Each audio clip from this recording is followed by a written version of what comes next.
எம்ஜிஆர், ஜெயலலிதாலாம் என்ன செஞ்சாங்கன்னு கேட்டா, ஒரு வார்த்தையில அவங்க சோறு போட்டாங்கன்னு சொல்லிட்டு போயிருவாங்க. ஏன்னா, அவங்க அத தான் அதிகமா பண்ணியிருக்காங்க.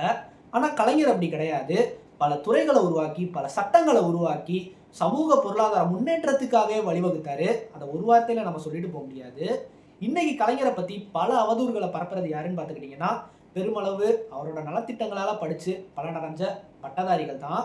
அந்த பட்டதாரிகள்ல பல பேர் இன்னைக்கு இன்ஜினியர், டாக்டர்ன்ட்டு ஆயிருக்காங்கன்னா, அதுக்கு இந்த சமூக நீதி திட்டம் தான் ஒரு முக்கியமான ஒரு காரணம். இன்னைக்கு எப்படி ஏழை மாணவர்களோட மருத்துவ கனவை தகர்க்கிற மாதிரி நீட் எக்ஸாம் இருக்கோ, 1984ஆம் ஆண்டு அன்றைய முதல்வரான எம்ஜிஆர் அவர்களால இன்ஜினியரிங் யார் படிக்கணும்னு நினைச்சாலோ அவங்க என்ட்ரன்ஸ் எக்ஸாம் எழுதி அதுல பாஸ் ஆனாதான் இன்ஜினியரிங் படிக்க முடியுன்ற மாதிரியான ஒரு நுழைவுத் தேர்வு அறிமுகப்படுத்தப்பட்டுச்சு.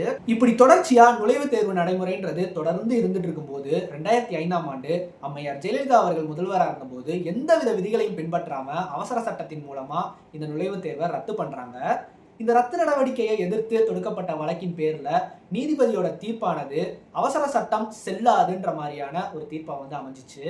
அதுக்கப்புறம் 2006ஆம் ஆண்டு அம்மையார் ஜெயலலிதா அவர்களால சேர்க்கை ஒழுங்குமுறை சட்டம் அப்படின்ற புதிய சட்டம் உருவாக்கப்படுது. அதுக்கான அரசாணையும் வெளியிடப்படுது.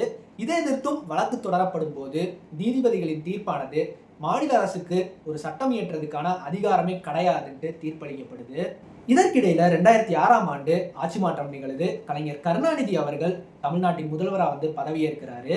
இந்த நுழைவுத் தேர்வை எப்படியாச்சும் தடை செய்தாகணும் அப்படின்ற முன்னெடுப்புல கல்வியாளர் எம் அனந்தகிருஷ்ணன் தலைமையிலான குழுவை அமைக்கிறாரு.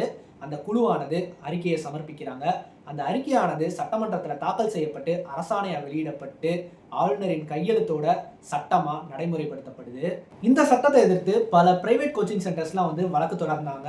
ஆனா நீதிபதிகளின் தீர்ப்போ கலைஞர் கொண்டு வந்த சட்டமானது செல்லும்ன்ற தீர்ப்பா இருந்துச்சு. கலைஞர் நிறைவேற்றிய இந்த சட்டத்தின் விளைவாக நுழைவுத் தேர்வு ரத்து செய்த பிறகு ஆண்டுதோறும் பொறியியல் மாணவ மாணவிகள் சேர்க்கைக்கான விகிதம்ன்றது கூடிக்கிட்டே தான் போச்சு. இப்போ சமீபத்தில் அண்ணா யூனிவர்சிட்டி டேட்டா எடுத்து பார்த்துக்கிட்டீங்கன்னா 2025ஆம் ஆண்டு 1,50,000க்கும் மேலான மாணவ மாணவிகள் இன்ஜினியரிங்ல சேர்ந்திருக்காங்கன்றத நம்மளால பார்க்க முடியும். அதே மாதிரி இன்னைக்கு பல இன்ஜினியர் கிராஜுவேட்ஸை ப்ரொடியூஸ் பண்ற மாநிலமா தமிழ்நாடுன்றது நம்பர் 1 மாநிலமா இருக்கு. ஒரு ஆட்சியாளராக கலைஞர் அவர்கள் இந்த சட்டத்தை நிறைவேற்றினால மட்டும் இது சாதனை ஆயிரல. இன்னும் எதிர்காலத்துல இதை எதிர்த்து பல தடைகள் வந்தாலும் தகர்க்க முடியாத அளவுக்கு ஆழமா நுணுக்கமா சிந்திச்சு இந்த சட்டத்தை நிறைவேற்றினதுதான் கலைஞரோட ஸ்பெஷாலிட்டியே.